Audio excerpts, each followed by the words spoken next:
Welcome, my name is Eric Northey of Texas Dental Sleep Services. Sleep apnea affects tens of millions of Americans, and most of them have no idea. Your dental team sees these patients every day. This training will show you how to find them. My colleague Alex will take you through the program. Alex, go ahead. Thanks, Eric.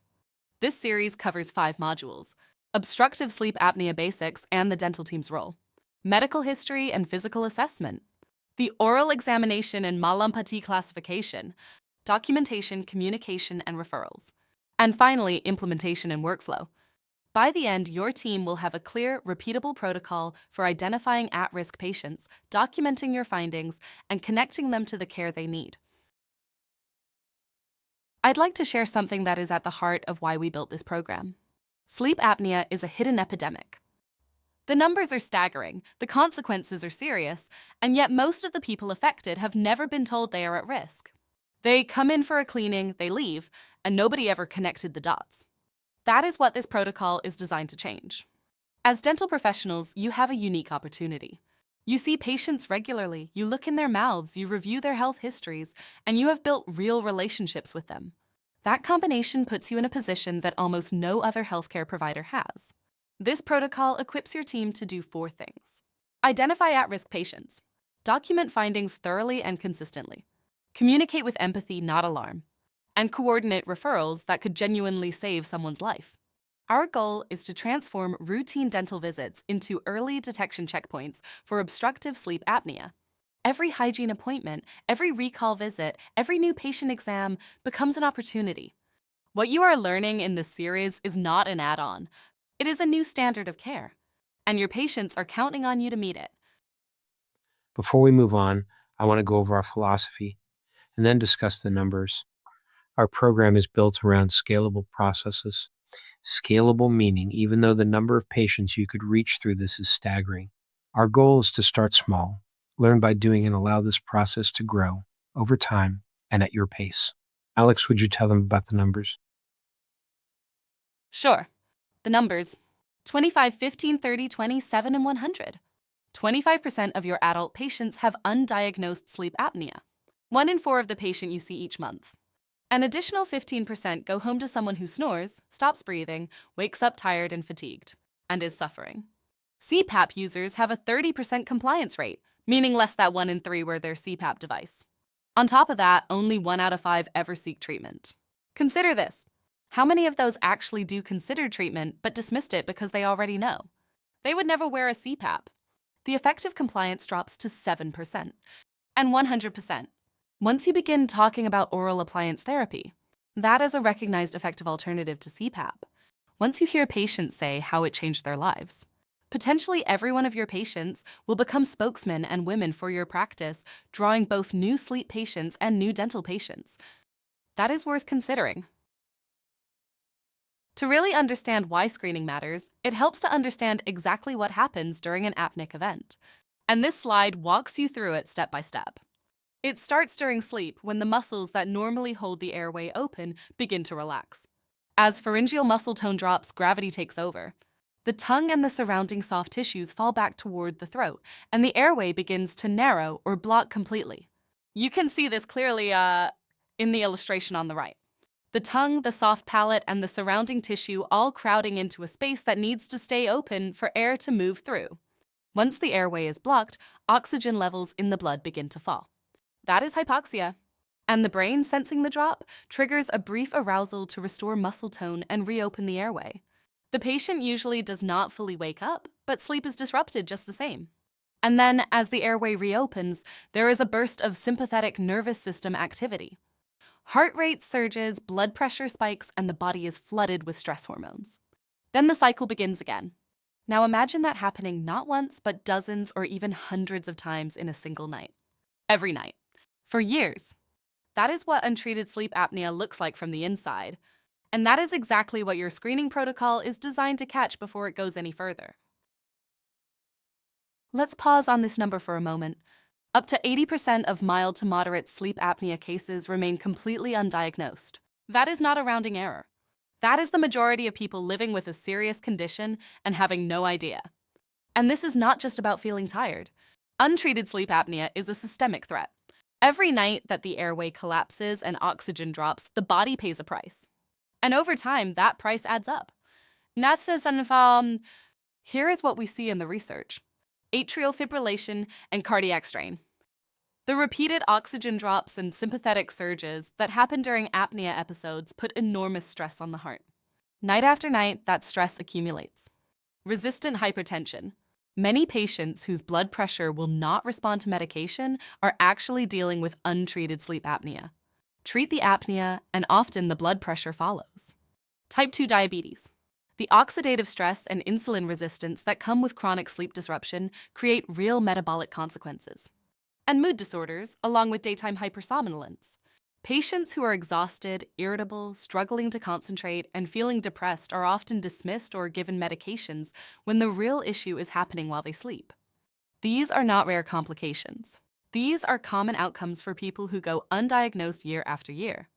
The patient in your chair tomorrow may be one of them, and you may be the first person who has ever looked for it.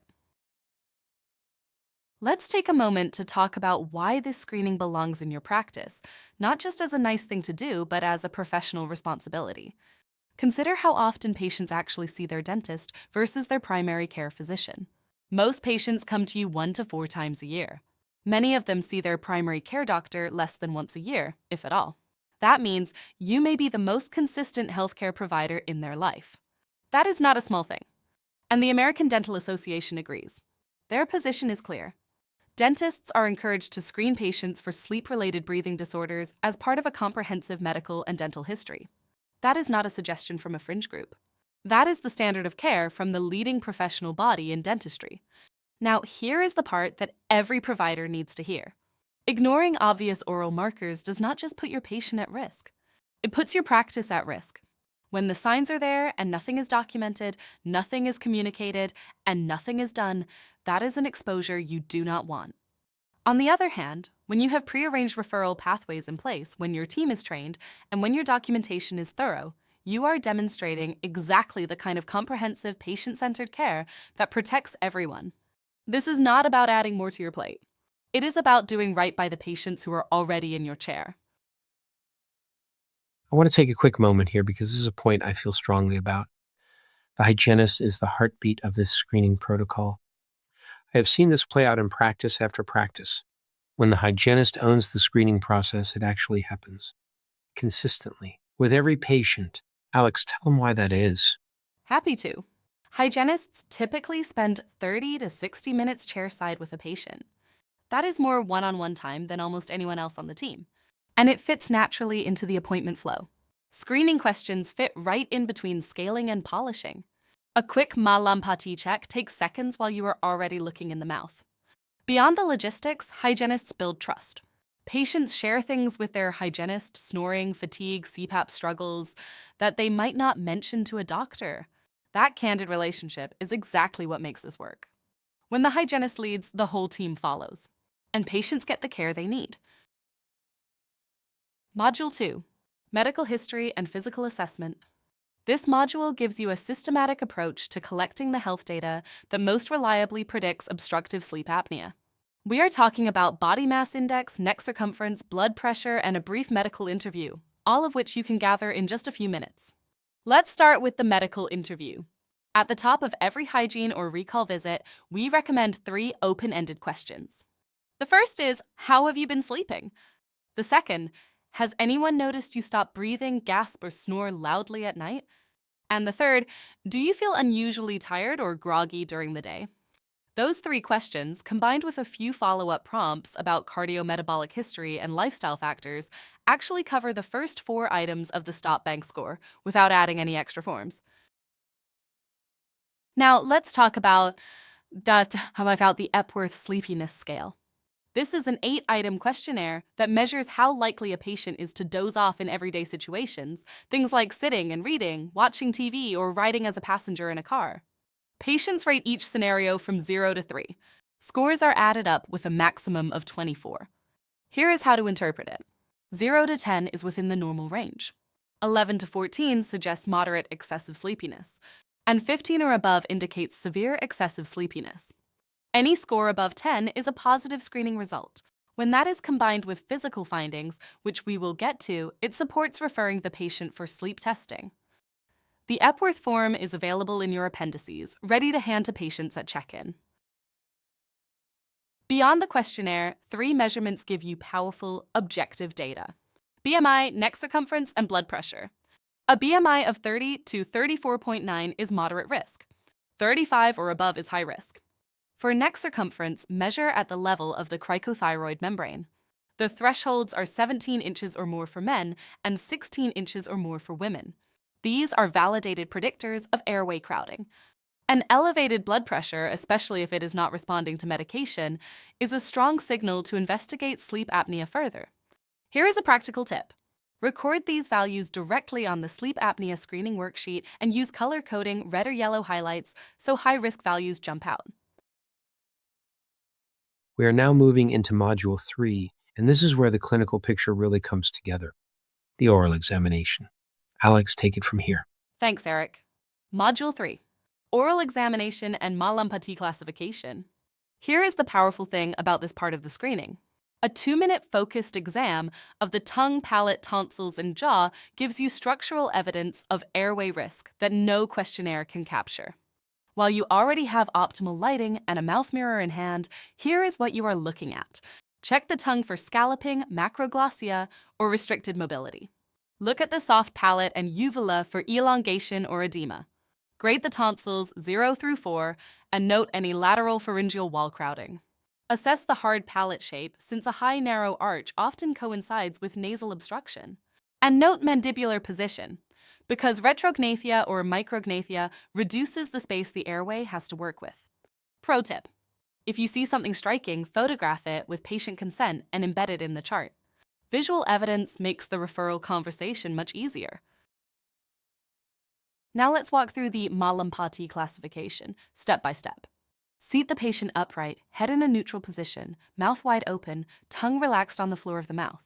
Use your dental light. Do not depress the tongue because that changes the view and throws off the score. Class 1. You can see the soft palate, uvula, and tonsillar pillars. Low risk. Class 2. Soft palate and uvula are visible. Mild risk. Class 3. Only the soft palate and the base of the uvula. Moderate risk. Class 4. Only the hard palate is visible. High risk. Classes 3 and 4 are your red flags. Document the class on the OSA screening worksheet and flag it for dentist review.